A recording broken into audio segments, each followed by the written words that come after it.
Hello world, this is H.L. Quist.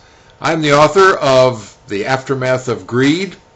Get ready for the coming inflationary boom. You'll recall I've recorded a DVD or video here several times for you. We talked about the real estate and credit market imploding and so forth. That obviously was a bubble that I addressed in my book, and also the stock market bubble, which unfortunately imploded here in 2008.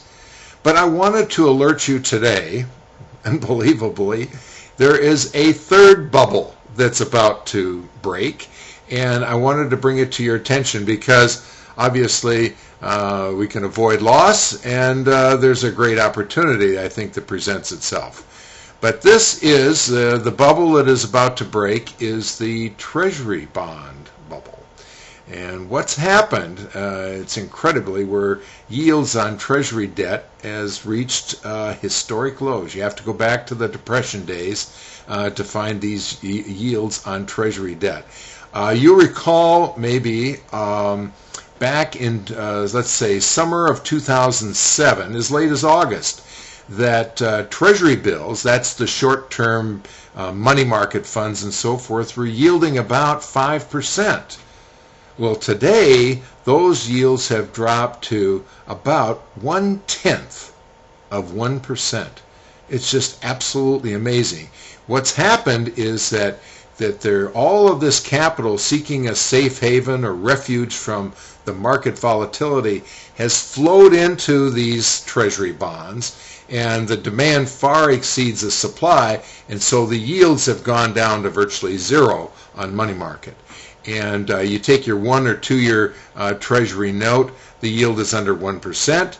Even the 10-year note, which is a barometer and indices for a lot of different mortgage rates and so forth, fell to 2.70%. That's absolutely incredible.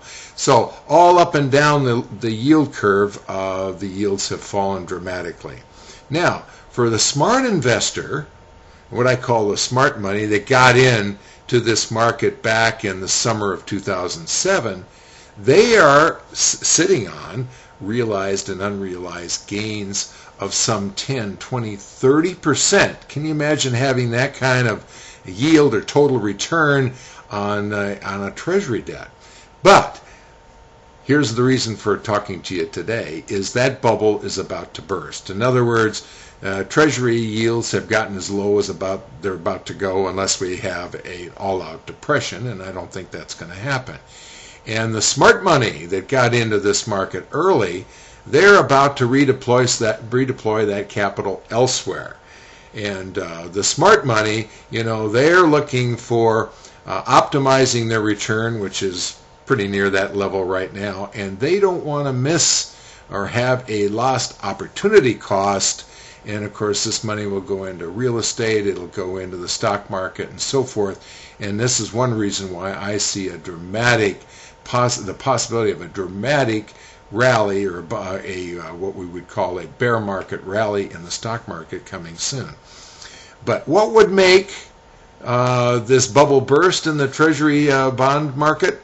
Obviously, what we're going to see here in the first of the year is with the new administration, we're going to see a lot of positive thinking, new legislation, and this is going to change the consumer sentiment and so forth, and we're going to see the economy recover. Soon as the indices show that the economy is starting to recover, smart money will start taking money out of the bond market. Also, I see a monetary inflation. All these programs and all of these, the Federal Reserve and the Treasury Department and all this money that's flowing in to our financial system is going to start creating what I refer to as monetary and asset inflation. And when the smart money starts to realize this, money is going to be redeployed in the stock market, into commodities, into real estate and so forth. But what I want to alert the small investor, and that's my concern, is the small investor unfortunately could be faced with what I want to refer to as a double whipsaw. A lot of small investors have seen their 401k and their IRA and their brokerage accounts declined 30, 40, even 50% here in 2008. And maybe a lot of them have thrown in the towel. I hope not, but if you've done that, don't throw in the towel now because you had a bottom. So you've had a loss, and then that money will go into bonds or whatever, some safe haven. The double whipsaw occurs when you enter a market in the bonds that are already at a peak, and of course, as interest rates rise, this market is really going to tank. And so you lose both ways and then miss the opportunity too of the stock market recovering, and we could see a 20 or 30% rise any time now as a bear market rally in the stock market. So I refer to this as a double whipsaw, and I want you to avoid this from happening. Now is the time to talk to your investment advisor and alert him to this discussion that you experienced today and observed today, and discuss a strategy so that you can avoid this whipsaw or a double whipsaw. I'm H.L. Quist. I'm the author of The Aftermath of Greed. Please go to my website and my blog and get my updates on the economy and the markets. I think that you can use those as well as my book as a teaching and educational tool. And I look forward to talking to you again. Have a nice holiday, and certainly we're all looking for a happy new year. Thank you very much.